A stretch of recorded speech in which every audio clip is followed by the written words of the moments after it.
This is Body, Brain, and Pain. I'm Erin Babineau. And I'm Michelle Steggy. We are two doctors of physical therapy and orthopedic specialists here to have an approachable and courageous conversation about pain and our bodies that will be forever changing and aging. This podcast is for everyone, not just medical providers. The better you understand pain, the more control you gain. Welcome back, everyone. Today, Erin and I want to circle back to the topic of low back pain. In particular, we want to focus on acute low back pain, which means pain lasting for less than 4 weeks. Now, we're all familiar with that phrase, I threw out my back. First off, we're going to clear the air here. Our backs are very strong, and they do not become malaligned overnight or thrown out of place during an episode of pain. So that is good news. And even sometimes we'll see people where, they look a little crooked. Doesn't mean anything scary. That is your muscle's response to the pain. So not scary, which is good.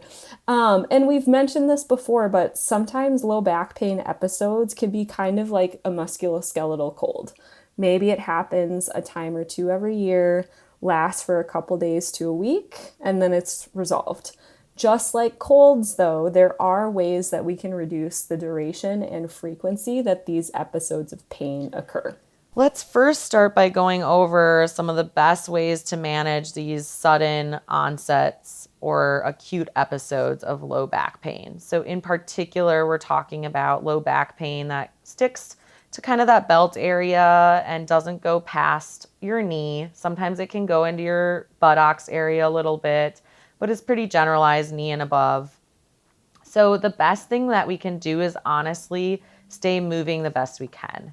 So we are purposely being broad here because that looks different for everyone.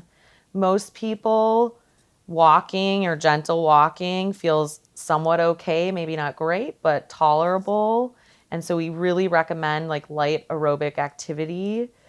And then sticking to movements or stretches that don't just feel nauseating and terrible. So gentle stretching that maybe it's some knee to chest or laying on your tummy. But you're just truly listening to your body. So you're not flaring up your pain. You're just doing things generally that don't feel bad. Those are the best things we can do. And then really trying to not be bedridden. So we understand you need to rest and, of course, sit down or lay down. And sometimes we need to do that to ice or heat or do those things that also can be helpful. But trying not to stay in one position for too long. So doing what you can to move. And this could be even things you enjoy, like gentle gardening or getting outside. Yeah. But that's the best thing we can do is general movement. There are other interventions. In particular, we're going to talk more about spinal manipulations, which physical therapists also do. We already mentioned heat and sometimes ice. And then other times gentle massage or acupuncture can also be helpful. Yeah, all great options. So otherwise, outside of these non-pharmacologic interventions, if medications are being used, typically physicians are being recommended to only use non-steroidal anti-inflammatories, so like ibuprofen, or muscle relaxers. So it is not recommended to use opioids as that first line of defense for acute low back pain. Very interesting stat I found. Receiving a 1 week supply or greater than 2 opioid prescriptions after an acute back sprain in this study that we'll reference was associated with a doubling of the patient's risk for long-term disability. Wow. So that's huge. We don't want to do that. We don't want that. No. And so if simply giving someone an opioid could be somehow contributing to long-term disability, that's not something we want to go down that path. So sometimes medications can be helpful. Obviously, that's not our expertise, but NSAIDs and muscle relaxers are typically what is recommended to physicians for prescriptions. Yeah. Along with, like we said, general movement, some heat, doing the best you can. Yep, We exactly. like the combo. Yep, so yeah. You got it. Yep, so it's not just the medication. They should still be recommending some of these other things as well. Yeah. So now let's talk about generally the lay of the land, what you should do, depending on how long you've had symptoms or what you're feeling. So like I stated before, the first like 2 to 4 weeks, we really do recommend trying the best to move and listen to your body. So not doing over strenuous things that put you into more of a pain flare, but trying to go for walks, trying to move, listening to that, trying some gentle stretching. And if you work through that and you have minimal to no pain after, a few weeks, that's wonderful. You do not need to go in. If your pain is lingering, we're into that 3 to 4 week zone. That is when we really do recommend seeing a physical therapist. And generally, especially if you have pain that's isolated to your low back, not going beyond your knee, there's this great study that shows if we can get you in to get a spinal manipulation within 16 days, you're going to have a better, quicker recovery, which is pretty great. And I remind people what a manipulation is, which is also physical therapists. We do it too, but it's a kind of quick stretch. And it's what you probably think about if you crack your buddy's back or you go to the chiropractor. But we remind people what's happening in that quick stretch is sometimes we release some air in the joints, so you can get a pop or a sensation of release, but it is just air being released and it's a nice nervous system reset. So in that situation, I do remind people, I have patients who see me all the time who know I do manipulations and they have a back flare and they come in and see me, and it's wonderful because they usually feel a lot better afterwards. So saying that, reoccurring manipulations aren't always the best management. So we typically can max out around 12 manipulations. And what we mean by that is we start not seeing those returns or that nervous system reset. And that's where we want to get on a better plan, where we're maybe doing specific exercises for you or stretches or that neuromotor stability building. So. Yep, exactly. And outside of that acute low back pain management, sometimes manipulations can be helpful, but like Erin said, it's usually the number where there's a max benefit at a certain point. And with those manipulations, combining it with exercise interventions shows greater results. So that's the really important thing too. And that's what we tell people. Everyone we see who's coming in that kind of acute onset of low back pain, we're still prescribing exercises for them to mimic what was helpful for them to do at home. Yep.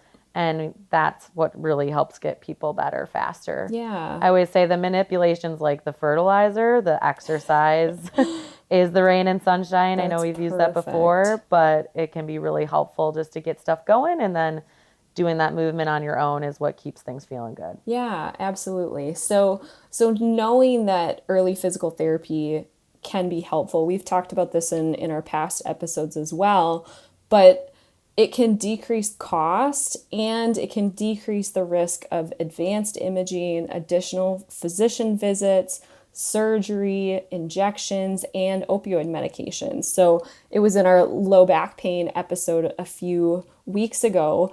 We mentioned that total medical costs for low back pain were $3,000 lower for patients who received early physical therapy.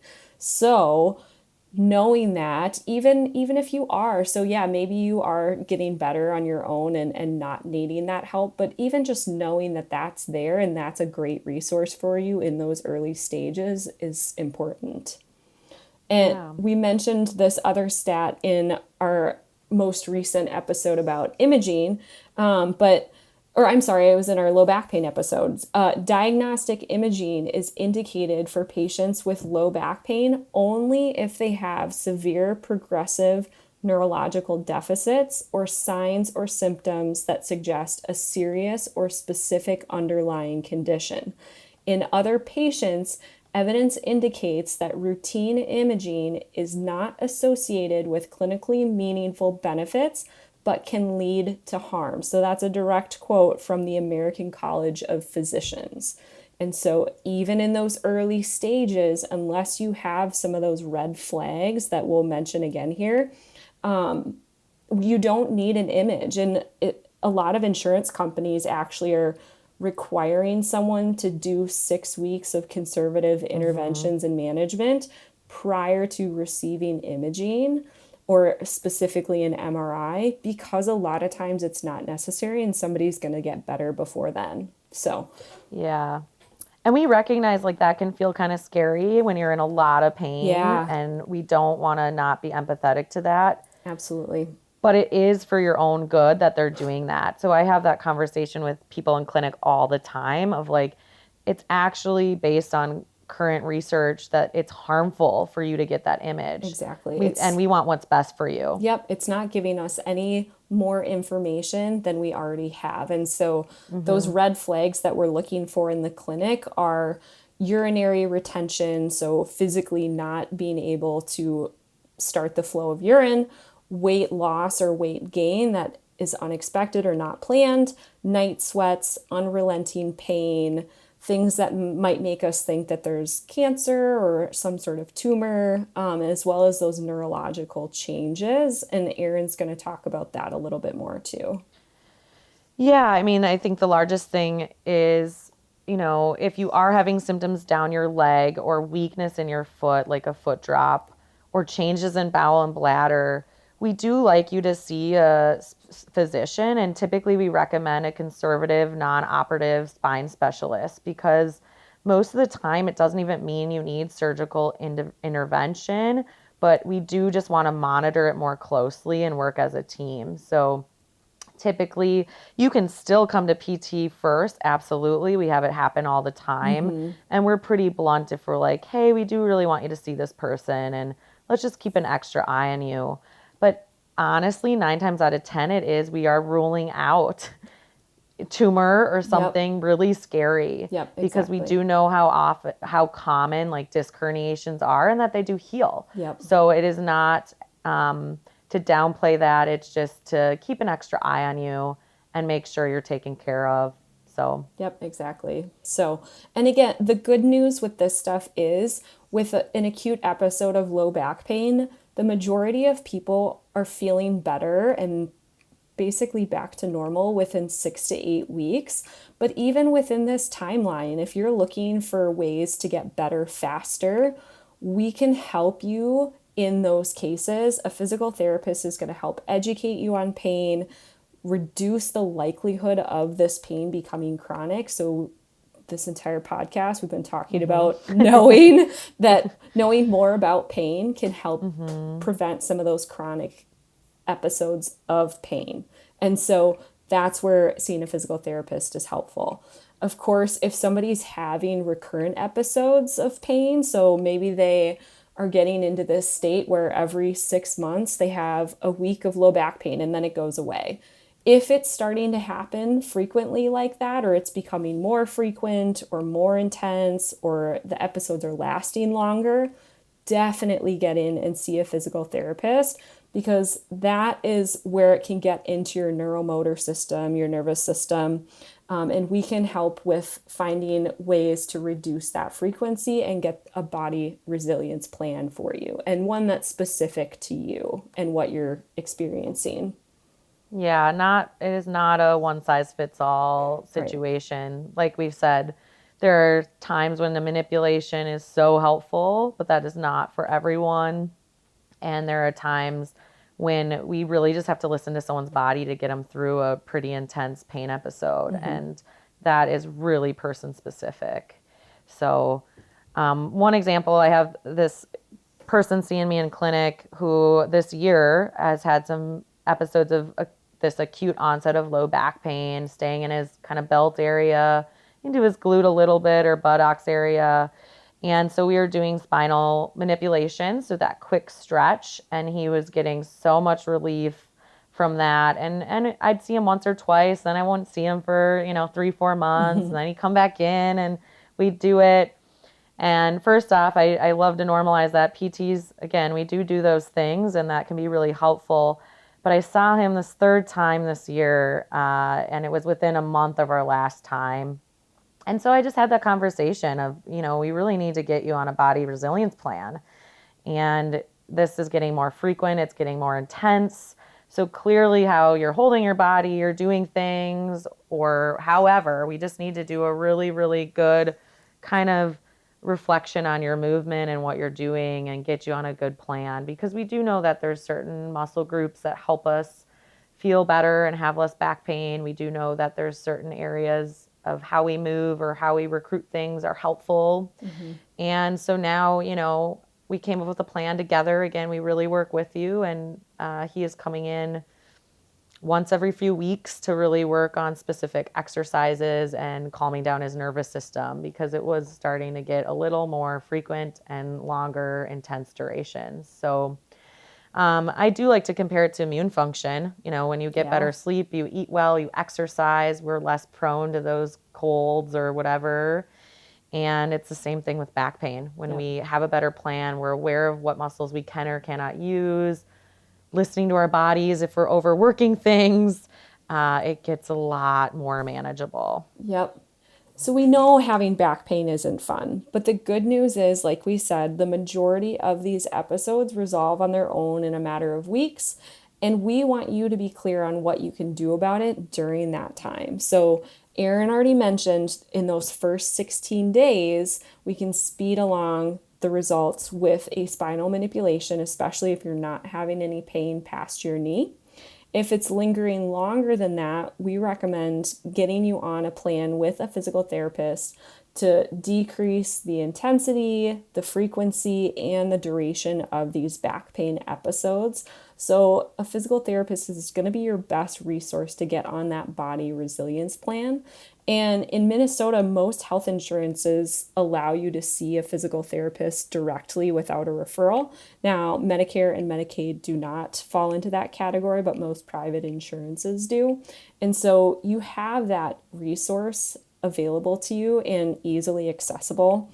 And even telehealth can be an awesome option for acute management of pain. Maybe you get into the clinic for that first episode to do that spinal manipulation, some other interventions, but follow-ups after that a lot of times could be over telehealth, which is awesome. And so the primary goal here is getting your body a plan, because our bodies love to move, and back pain isn't going to be something that stops that. And so we hope that all of this information gives you a little bit more confidence in managing those episodes of back pain. And again, if you have any questions, please email us. We would love to hear from you.